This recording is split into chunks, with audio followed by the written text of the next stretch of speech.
I'm standing here with a guy who's really motivated me and inspired me to put together this channel here, and got a chance to interview him. I'm about to interview him right now about his movie making abilities, and you'll see why I admire this guy once we get to talking to him. So check this out, ladies and gentlemen. This guy right here, this is Tish, my man Tishan. Tishan, say what's up to my family out there. What's up?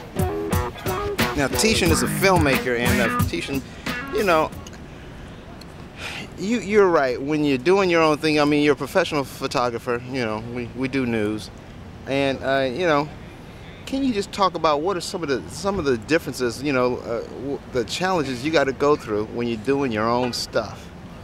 Well, you always got to make sure you have a battery. That's always a tricky thing right there. They used to call me Never Ready instead of Ever Ready because I never had a battery. It's just a different world when you got your own equipment and your own stuff. It's different from working for a company. So you got to remember everything. There's no engineer, so you're everything. Right. So little things like that. That's one example. So give everybody a little background on what your movie's about. Well, it's called The Adventures of Highway Child. I'm sorry, The Adventures of Highway Child. Hollywood to Hollywood to Hollywood to Hollywood. And it's basically the story of this guy who has a battle with his boss. His boss doesn't want to give him his comp time and his vacation time, so he decides to take it.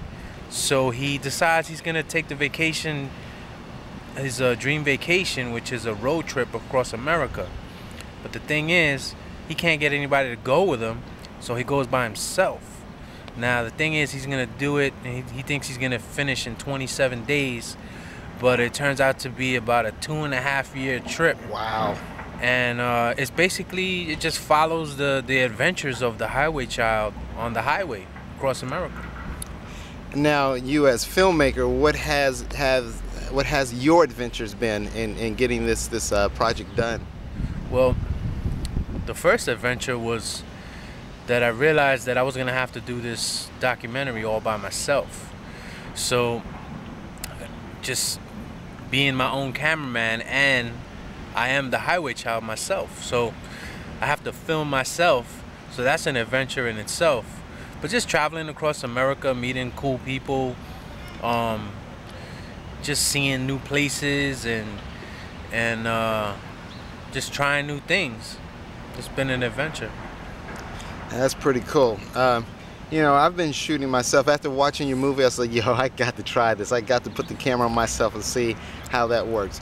The challenges in shooting yourself. How do you prepare yourself to shoot yourself?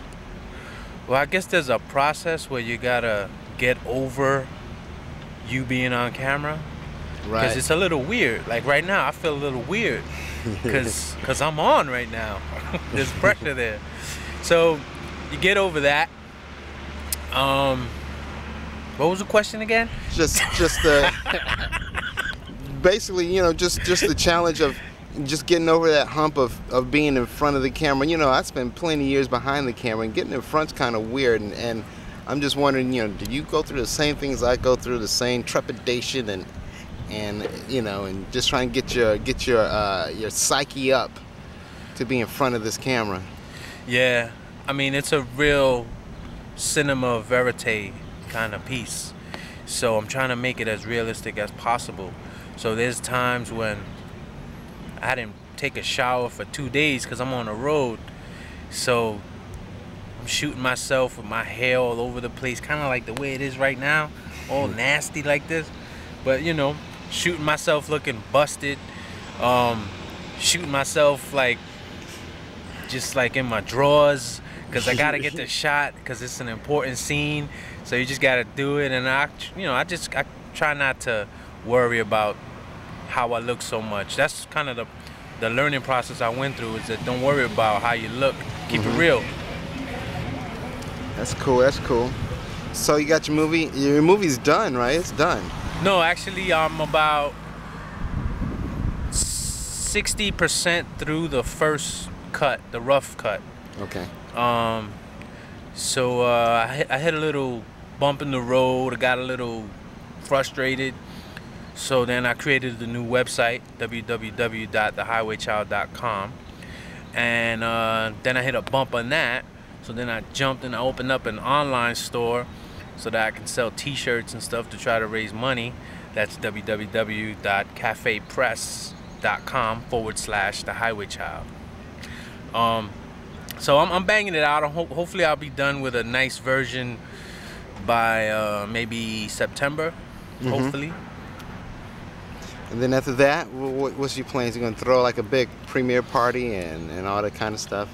Well, I got a little surprise there concerning that. But yeah, most likely I'm gonna do a premiere party or a screening. And I don't know if I'm gonna do the festival route or, you know, the internet now is just so big right now. People doing a lot of things on the internet. So I don't know if I'm gonna go the traditional route. Considering doing something on the internet. So it's possible you might be able to watch the movie online. You got to figure out how to make that work though. Right. But it's a different kind of film, so it's going to be different the whole way through, all the way till the time you see it. Cool, cool, and more cool. So you got clips available where folks watching this right now can check it out, see what we're talking about? Yeah, the main place, I want people to go to the site. The main place is thehighwaychild.com. You can go there and you can see the trailer. Once I get a solid scene down, I might put a scene on the website. But that's the main place to go to watch the trailer. And now for guys aspiring to do like what you're doing, in particular me, got any words of advice as to how to, you know, keep expanding on this cinema verite? Yeah, try not to take too much advice. That's my best advice. Because everybody has something to say about how to make films. Everybody thinks they know how to make movies. And the bottom line is, you just got to do it. And do it any way you can with the resources you have. Don't let people tell you can't do this if you don't have that. If you can get it done, just get it done. Like my man right here didn't have batteries today for this nice camera. We're gonna do the interview on this camera, but he didn't have batteries. Now, the people that like to give advice would say, oh, we gotta reschedule. But my man Phil here had a backup camera, not as nice, but he got it done. So just do whatever you gotta do to get it done. Wow. Thanks, man. Anything else you want to tell the family? Nah. Just if you're gonna make films, remember the three most powerful forces in the world are news, government, and church. I'm sorry, media, government, and church. If you're gonna make films, you're part of the most powerful force in the world. That's a big responsibility, so don't take it lightly. And there you have it. You see why this guy is one of my personal heroes. Family, there you go. We'll see you later. Peace.